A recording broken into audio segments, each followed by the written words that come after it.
I was going to go ahead and hit the Dave's Leeds one because, not so fast. But, we're back bitches and we're never going anywhere except for, now you're trying to fuck off actually being in the promoted spot. Time. Yeah, absolutely. After going up 5 points, just giving it the fuck away. Yep. But that's how the championship do you. Yeah, that's how Leeds do you. Remember, Graham, they're fucking massive. Massive. Let's start the show. Born in the land of Bowie, Maryland.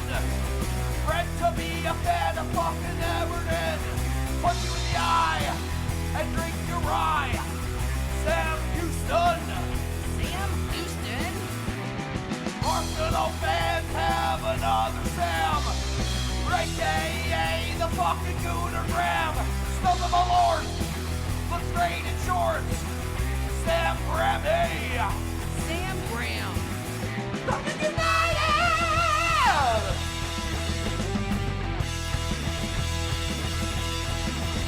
Fucking United!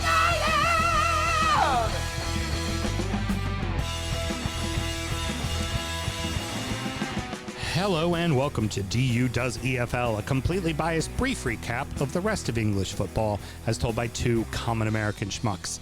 I am your host, Sam Houston, and across the way from me, learning all about succulents, Mr. Samuel Graham. How you doing, sir? I don't like her non-edible peas.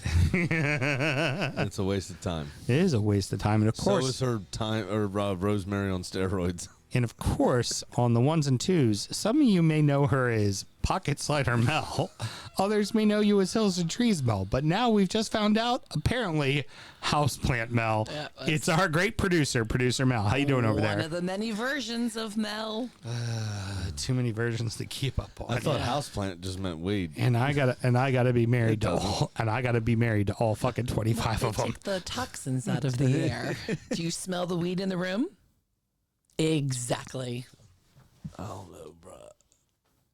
We're recording at the DU Public House just outside the nation's capital. You can check us out wherever you get your podcasts. And, of course, streaming live every single Monday night, even though it's a Thursday that we're streaming. And this doesn't get streamed, but it does get recorded. But it really doesn't matter. Should you want to chat to us, there's many ways that you can. Mr. Graham, tell the good people how they can get in touch. That's too much admin at this point. It's at DU Football Show on all the social medias and dufootballshow@gmail.com. Sometimes I just have to ramble so I don't walk off a cliff. That's what I just got to do sometimes. Get in touch via email. Yeah. And if you don't live in an area that has it legalized, just listen to Mel's cough right now and fucking legalize it. Also, close your lip piercing so you don't spill whiskey down your boobs. As they did in Jackie Brown. It's better when you cough. It opens up the capillaries, gets you higher. It does. That's me in Japan. Want to fuck? That would be the best line in Jackie Brown. Nice. It's a hysterical line. I love it. We're drinking the exact same shit we were drinking the last show, so let's get into it. Championship Corner! I've fallen, and I can't get up. Oh, no. Well, kind of, because we're really going to spend more time talking about the FA Cup quarterfinals than anything else, so we got to get through it all. Leeds seem to be actively trying to give away the title to the Blades as they drew Swans, and good old Meslier fucking it off again. We have seen him literally have a ball would appear go through his chest this season. Yeah. And, he gave up fucking right at the end and just fucked it off. I don't know if they just got cocky or what it was, but Leeds have been just on a fucking slide. And this is, they won the tough games. I know. And these are teams they should be beating. And they're just not. They're simply not. You're right for once. They're actively trying to give it away, it seems. Farka has finally made a change. Darlow should be starting this next game, which you need to. You need to have a veteran keeper in there. If your keeper keeps making mistakes, you got to do something. Mm-hmm. And he's actively costing you what games. What sucks is Meslier. We've said this a couple of times about a few keepers over the years, but Meslier is a great shot stopper. He's excellent. Mm-hmm. But if you give him time to think about things, he tends to not be able to do that. Right. The Blades, by the way, actually got a giant win They were given a test and they fucking answered. They were facing red hot Coventry and they beat them 3-1 soundly. Yeah, Frank Lampard's Coventry has been a force to be reckoned with since he's been appointed. Seems he may be, and I don't know if this is going to be true for all English managers. Obviously we see Eddie Howe doing things that he's doing at Newcastle and stuff like that. First Englishman to win a domestic trophy in ages, absolute ages. But he might be a Steve Bruce or a Neil Warnock type, where your level is the championship and you're really good at getting people up. Yeah, but not doing anything after that. Once you're in the Premier League, you're out of your depth, and that's just it. And there's no shame in that whatsoever. But I'm just surprised at how he's turned the ship around so brilliantly. And the last 2 jobs he's had, we were fucking clowning him. Oh, yeah, absolutely. You know what I mean? It just, and the difference is the last 2 jobs were in the Premier League. Burnley won. They're level on points with Leeds, but the goal differential is massively in Leeds' favor. But they're level on points, and Leeds ain't fucking winning. And the one thing Burnley doesn't do is they don't give up goals. Yep. They don't give up any goals, it seems, for the most part. Couple that, Sunderland, Coventry, and West Brom round out the rest of the playoff spots, but Borough and Bristol are level on points with the Magpies. That'd be really the cool. Baggies, not Magpies. That'd be really good. The Bagpies. Yeah. That'd be, Yeah. that Boing, sounds boing. Well, that sounds like something Mel would go to the bar with. A bag pie. Thank you. Thank you. No, I'd love to see Bristol come up. That'd be cool. Yeah. Make the playoffs and have a little charge. I haven't seen Bristol in the top flight for many years. Unfortunately, it looks like we're going to have Sheffield. And I can tell you, I'm going to go ahead and make this executive decision right now. The Getting to Know You Sheffield show will be you and I doing it. I ain't calling him back again. All right. I'm not. It's one thing to do it for the train wreck fun part of it, but if he offers nothing and then actively makes it hard to record the show, I ain't having him back. Yeah, it's also difficult because Sheffield United doesn't seem to care. Right. When they come up. Right. Very true. Oh. Yeah. Remember the first time we had him, the original train wreck. It's never as good as the original train wreck. We figured that out a lot. Except my snoring was pretty good for that one. Yeah. But my follow-up was pretty good when I did it. Yeah, it wasn't bad when you had all the 99s. Yeah. But anyway, if you're not going to care the same way your club doesn't care, then why are we giving you the airtime? Right. I mean, well, the second time we were ready for it, we knew what we were doing, but it was legitimately, it was an hour and a half for us to record a 35-minute show. Well, yeah, but you remember the first time we did it also, he talked more about Norwich than he did about his own club. Yeah. And he was hammered time too, which was, and he was in studio, which also makes a difference. True. It was funny, but it was funny. It was funny. It was very funny. It was funny. Going on to League One, we're really going to discuss them more next week because there's not a lot of changes. The people that are in and around it are still in and around it. The 4 that are going down are definitely going down. There's not a ton to talk about. What we need to talk about is fucking Reading.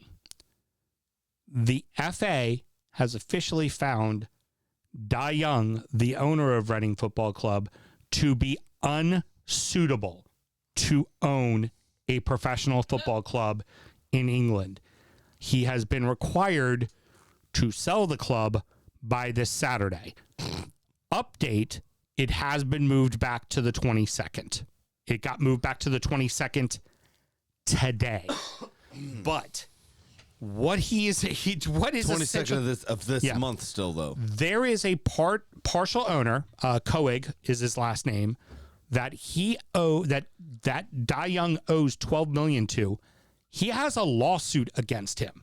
That is blocking the sale of the club, right? Dai Young on multiple occasions has said, I'm going to sell the club. I'm going to sell the club and I've got you. I'm going to take care of you. And every single time it's fallen through. And Coig has essentially said, well, first off, he used to own Wickham. He would like to buy the club. He's not being offered to buy the club. Like, well, why are you only talking to one person? Oh, it's because this person's going to give you the money you want because you're trying to get out of this with as much money as humanly possible. I'm not. I'm going to give you the value of the club because I need to hold back some of that money because I need to invest it into the fucking club, right? Like that's, you have decimated this club. And Dai Young is trying to not give Coig the money. And Coig is basically like, the league's like, if you drop the lawsuit, we can just go ahead and get the club sold and it'll be fine. He's like, no, because that man is not going to pay me. Right. He's not going to pay me. He's a liar and he's a fucking thief. And he is not going to pay me my money. So I am not going to get rid of it. Here's what can happen. If they don't get the club sold by the 22nd, they will lose every fucking point they have this season. They will go to dead last and they will get relegated to League Two. Nice. This team is currently 1 point out of the playoffs. Right. No, like, it's a shame that these greedy owners do what they do. Mm-hmm. Now, I don't know Coig's particularly position. Down there. I'm sure Coig's no saint, but down in those leagues, that is very, very susceptible to greedy owners fucking over. We learned this in the first season of Welcome to Wrexham, that owner had sold the club but held on to the grounds and then sold the grounds to someone else, and then the club didn't have the grounds and had a chance of not being able to play at their stadium. Like, there was a lot of shit that, that the Wrexham boys had to fucking fix when they came in as an ownership group. Mm-hmm. That is commonplace in the lower leagues, that there are owners that will legitimately just pillage an organization. And they pile debt onto these clubs. Absolutely pile debt on these clubs. What I say is that if £12 million is the holdup for you owning outright an entire football club, you probably shouldn't be in ownership. Dai Young won't sell him the club. Dai Young's trying to sell it to other people because other people are going to give him more money. Oh, and this guy won't drop his lawsuit but the lawsuit itself is what's stopping Dai Young from selling the club. Yeah. So he wants his $12 million, and Dai Young's got no money. And Dai Young is doing the fucking Mike Ashley bullshit. He's trying to get max money for it. What he's doing is right. You can't take it with you, man. He's dying young. You know what I mean? He's just living up to his name. Yeah. So by the way, big shout out to Colin. All of this information that we're talking about right now is all stuff that he's been giving me, and I'm just trying to piece it together. No, I'm not like, he's giving me a lot of information, which I've watched it all, and I've been very appreciative that he's been hooking us up with it. But I also want to, for the sake of the show, make it kind of more of a rounded kind of generalization of everything. But he's in the group and he puts up stuff all the time in the closed group. So check out his stuff. It sounds like Dai Young's bit of a cunt. Yeah, a bit. And finally, the fit and proper persons test has some teeth. Yeah, finally. It's the first time I've ever seen. Yeah. Chop journalists' hands off. Oh, they did it with 777. Remember, they wouldn't let 777 buy Everton, which at the end of it all was a good thing. I thought Mashiri couldn't figure out how to read the offer letter. No. It was they never passed the fit and proper test. Right. Now that was part of it. That came out from it. But yeah, that's what's going on right now with Reading. That sucks, man. I feel bad for the supporters, obviously. You never want to see this happen to a football club. And all this, and your team, with all this bullshit going on, your coach leaving your club to go to a team that could possibly be relegated back into the league you're playing in. An owner pillaging and selling your best assets to people. Mm-hmm. And you're still 1 point out of the playoff spot. Right. Like, something to be fucking said for the boys on the pitch, and it's the supporters that are following them and loving them. But my God, what a fucking disaster this is. And I know hitting these owners in the wallet and hitting them with point deductions and everything else is probably the most effective way of dealing with these issues. Mm-hmm. But who it really hurts is the supporters. Yeah, ultimately hurts the supporters. Is those players that have earned these points. Yep. And it's sad, man. You never want to see this happen. You know, obviously, we had a couple years ago, we saw Bury fold. Yep. Bolton almost folded, and fortunately did not, and are starting to recover. But you never want to see that. You never want to see a group of people lose the most important thing to them outside of their family. And that's what these football clubs are. Right. And it's entirely possible that we lose Reading as a result of this. Yeah. If this drags on long. It's horrible. It's absolutely horrible. If this drags on long enough, do they have the money to sustain? And here's the thing. This is a big fucking club. Oh, yeah. It's a decent sized fucking They club. were in the Premier League not too long ago. They have an exceptional women's program. They have one of the better training and youth programs in the country. Like they are a legit. This is a real deal. I know it's not something we talk about them a lot because they're not in the Premier. They haven't been for a while, but they're a real fuck deal club. They're one of the biggest fucking clubs as far as the English professional flight goes.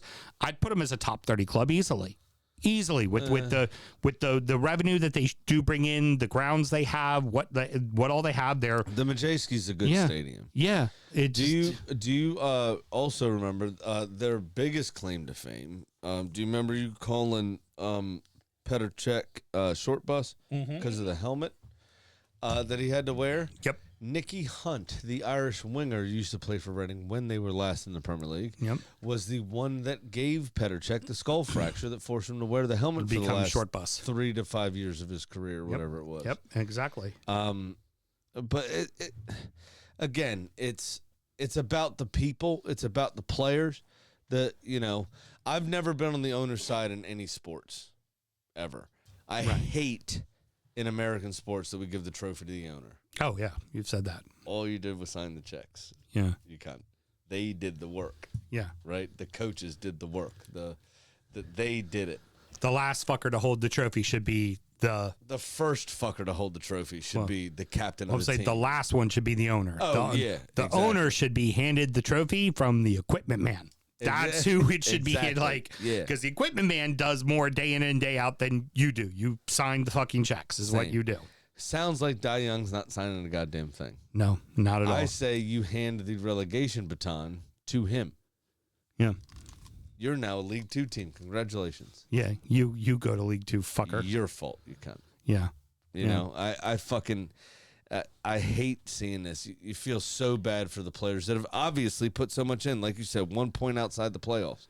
The players have put in blood, sweat, and fucking tears all year, made sacrifices, not been paid occasionally. They got it all taken away from them. Have it all taken away from them. All that they've achieved to at least at minimum stay in the league, but put themselves in a position of a shot of going back up. Yep. And it's all been taken away because your owner's a cunt. So I hate this. And the fans, good, hardworking people support these clubs. All these clubs. Yeah. Except Millwall. and to have their lives, this institution in their lives, just be completely shat on by somebody that obviously doesn't get it, just by a greedy fucking cunt bag. Yep. It just sucks. Yep. I hate seeing that for these people. Oh, now on to League 2. Accrington and Tranmere are not fully safe yet. Morecambe did get a win, and they are now only 6 points behind Accrington and 4 points behind Tranmere. So, nice. But I mean, we're rooting for Accrington and Tranmere to stay up. So it's going to be 2 of the 3. We keeping you awake over there, stud? Yeah, I'm all right. All right. And then the top 3 has Wassell, Bradford City, and Port fucking Vale, with a little bit of breathing room as potentially the 3 promoted sides, but there's still plenty of clubs that are within reach of 2nd and 3rd, although Wassell, despite falling back to the pack, should be able to hold on to the title. But let's get into what the main meat and potatoes of the show is going to be. Yep. The FA Cup quarterfinals. We have Palace 3, Fulham 0. Ridiculous. Forest 0, Brighton 0, 4-3 to Forest on penalties. Villa 3, Preston 0, Manchester City 2, Bournemouth 1. What an absolute dud from Fulham. It's the best. Bro. They looked good early, and then once Palace scored, nothing. I mean, if I would, They did the same thing against Palace in the league a few weeks ago. What a dud. At Craven Cottage as well. Like, how? I mean, you've got a chance. This is one I said to you a few weeks ago. I think Marco Silva looks for the headlines and the big games and this, that, the other. You got a chance to reach a semifinal. Yeah. This for that type of person that's worried about the attention, seemingly. Yeah. Play the fucking occasion. Yeah. Yeah. Don't play the game. Play Yeah. the occasion. If that's what you want, play the occasion. You could be a semifinalist. You could, if you come through this, you could have 180 minutes of football to lifting the first major trophy in this club's history. Yeah. And you fucked it off. Completely fucked it off. Yeah. And really for Palace, this was 2 quick ones. And then once they scored those 2 quick goals, it was done. It was done. Very comfortable. Just very comfortable. Done and Fulham dusted. didn't really bother them the whole game. I mean, big shout out to Palace. I think we like to think they haven't been there in a while. They have been. 2016, they lost to City. But before that, they haven't been in for fucking ever. Yeah, 2016, was that the year of the Alan Pardew shuffle on the sidelines? Mm-hmm. Yep, that was Alan Pardew. Yep. Got him to the semis and lost. Do we see Ali Glasner doing a shuffle? I don't think so. No. I want Pardew to be in the stands doing a shuffle. Yeah. And I want them to show it. Show the Pardew shuffle. Yeah. All Forest in the first 90 minutes. Mm-hmm. All Forest. But then in extra time, all fucking Seagulls. And Forest barely hung on. But that's what they've been doing all season. But for the 3rd time in a row in the FA Cup, another penalty win for Forest. I'm telling you right now, City needs to put Forest to bed in regular time, and they need to put them to bed quickly, or else Forest will be playing in the finals of the FA Cup. Well, also, if it goes to penalties, Forest is going to beat them on penalties. Also, we forget to, I forgot to do it on the main show, Matt Sells is up for the Golden Glove after this shutout in the league that we talked about on the main show a couple days ago. He's 2 or 3 up on Pickford and Raya, who are joint second. Yeah, he's going to be the golden. In all likelihood, he's going to be the Golden Glove winner. Because I can't see where both you and us are going to have a difference of 4 shutouts to 3 Correct. where he gives up goals. Like, I don't see where that shuffle's going to happen. So in all likelihood, he's winning the Golden Glove. Right. So to the point, the reason I bring that up, because I did forget to mention on the main show, you're talking about them playing City and City needing to get it done, but City's without Haaland now. Forest are obviously ridiculously organized. To the point where it can be boring at times. They're ready to go the 120. They're ready to go the 120. They know how to do it. I think they are also. Nuno has the subs to do. He brings in Yates late, and Yates fucking is his 5th penalty taker, and Yates makes it every fucking time. Simply on the stats, they have the best goalkeeper in the league at the moment.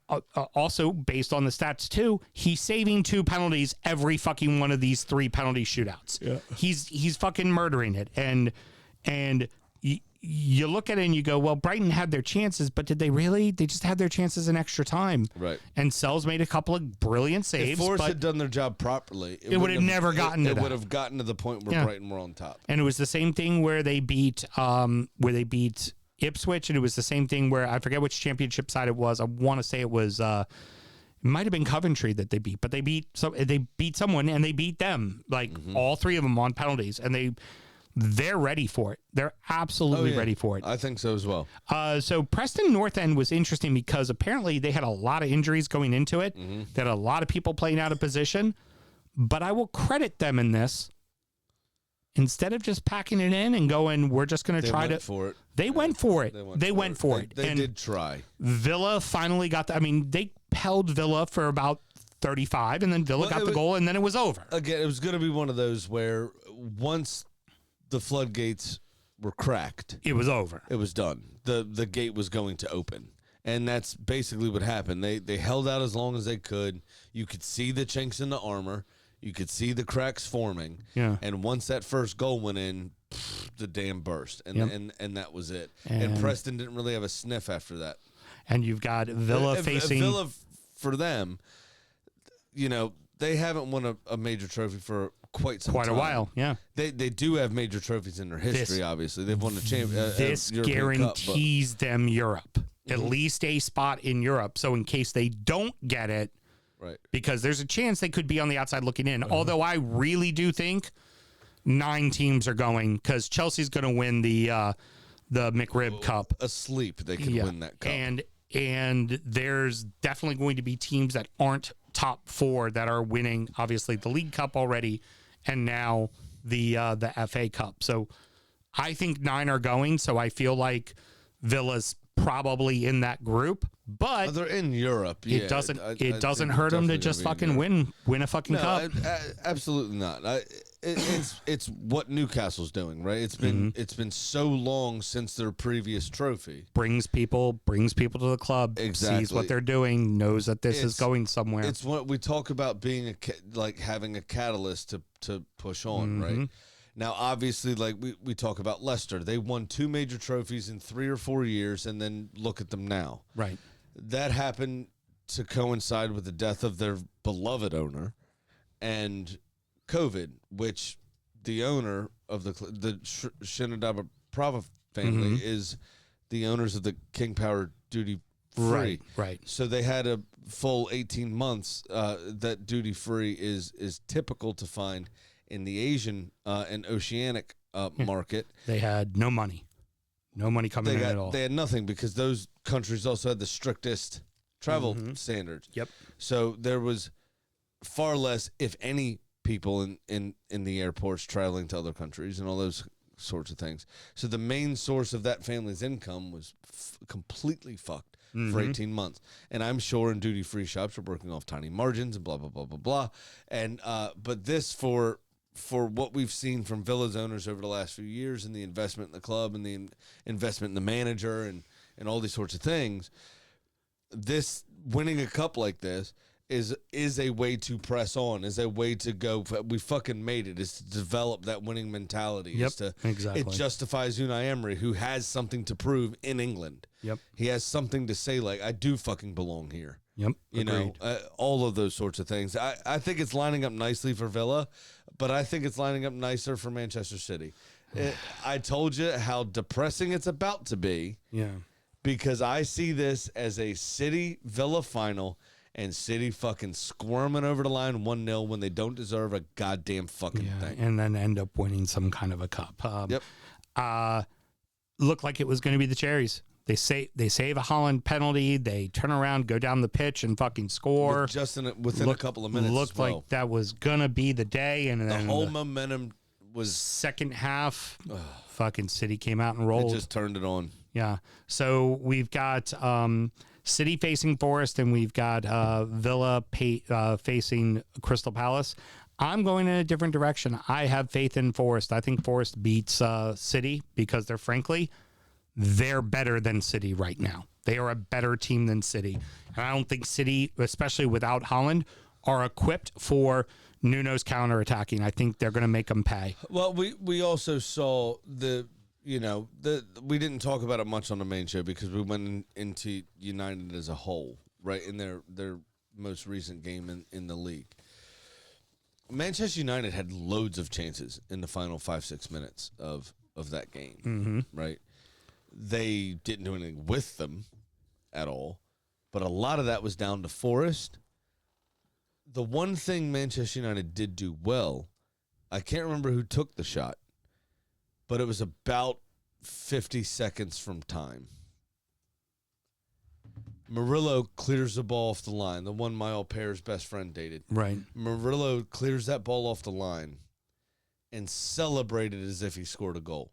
You saw what it meant to him. 2 or 3 plays. The ball was still in fucking play. It's what that team does, man. And They 2 get, or in, 3 they get in front of shots. They block shots. But the ball was still in play, and 2 or 3 players were fucking like, well done, pounding his chest and all this kind of stuff. And he's, clenched fist doing this, that, the other. And then he's got the next header to clear it. Yeah. They're all buying in. They're all on the same page. And without Holland, you're absolutely right. Forest have an opportunity here if they play their game correctly and they do what they've done all fucking season with that goalkeeper and that defense.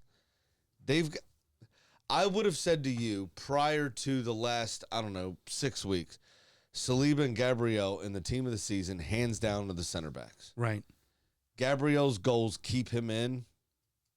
Murillo's performances, I'd put him in the team of the season over Saliba. Murillo's performance against City in that 1-0 win, that game alone deserves him to be in the best 11 of the season. Yeah, so he's been phenomenal. He's been nothing short of phenomenal.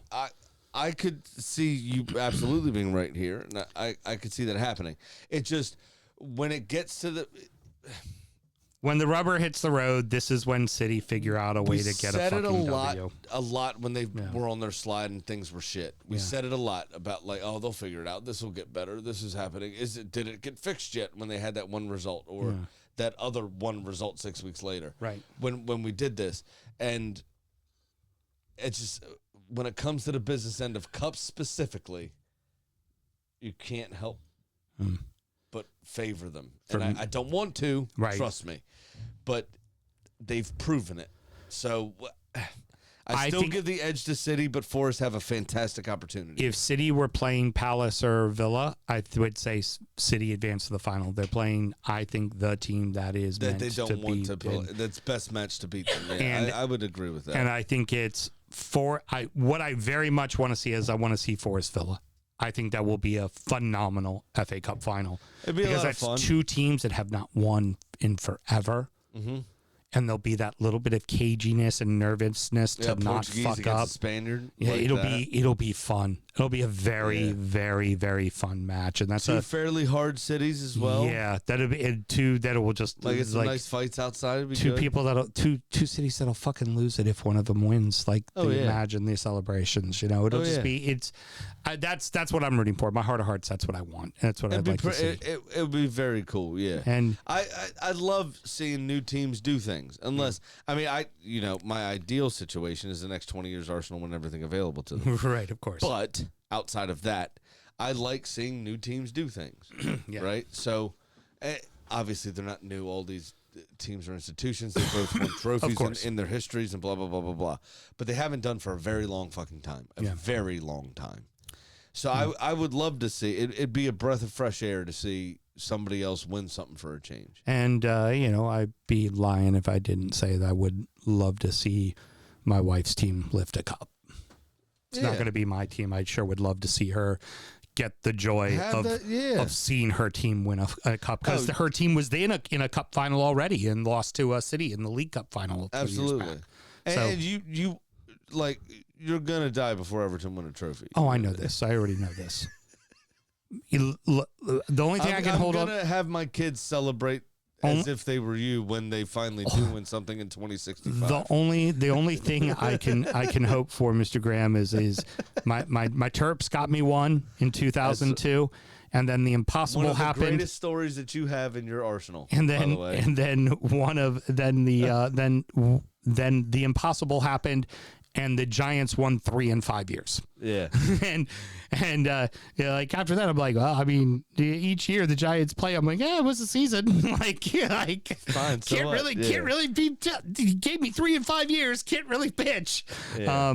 And if old Commander Skins could do it again, that would be a lovely thing. That'd be awesome. Yeah. Yeah. I don't think I'll see Arsenal lift another trophy besides an FA Cup in my lifetime, potentially. Yeah, probably not. Again, they'll figure out a way to fuck it off. I had 04. I had the unbeaten season, and I'm not sure that they'll do it again because all they've done been fucking it off. Tottenham beats Frankfurt, and God forbid they get through and win a European trophy this year, and you do not. St. Tottenham's Day will fucking mean nothing. It'll mean nothing. Who cares about trophy? All right. Yeah, trophies are overrated. That's a piece of shit trophy. Any parting words, Mr. Graham? Nah. Yeah, that's good. You understand that they win that, they'll be in champion. The Europa League is garbage. You understand that they win the Europa League, they're in the Champions League the next year. So they can get found out again Heard. with their new manager. Heard. Whoever that's going to be. Any parting words, Mr. Graham? Nah, I got nothing. All right, very good. Next up will be injury time, where we're going to preview the weekend's action, talk about fantasy briefly. We had a little briefly. something happen. Technical difficulties. Yeah, viruses and shit like that. And talk about our adopted club and the beers that we're drinking. Should somebody want to support the show, Mr. Graham, how they go about doing that? You could tell he doesn't know tech, right, Mel? Corrupted. Sorry. It's at DFootball Show on all the social medias and dfootballshow@gmail.com to get in touch via email. Don't send us corrupted files because Sam might not be able to access his porn sites. Hey, I'm telling you, that prince in Nigeria is going to come through one of these days. Till next week, everybody. Still $4 a day.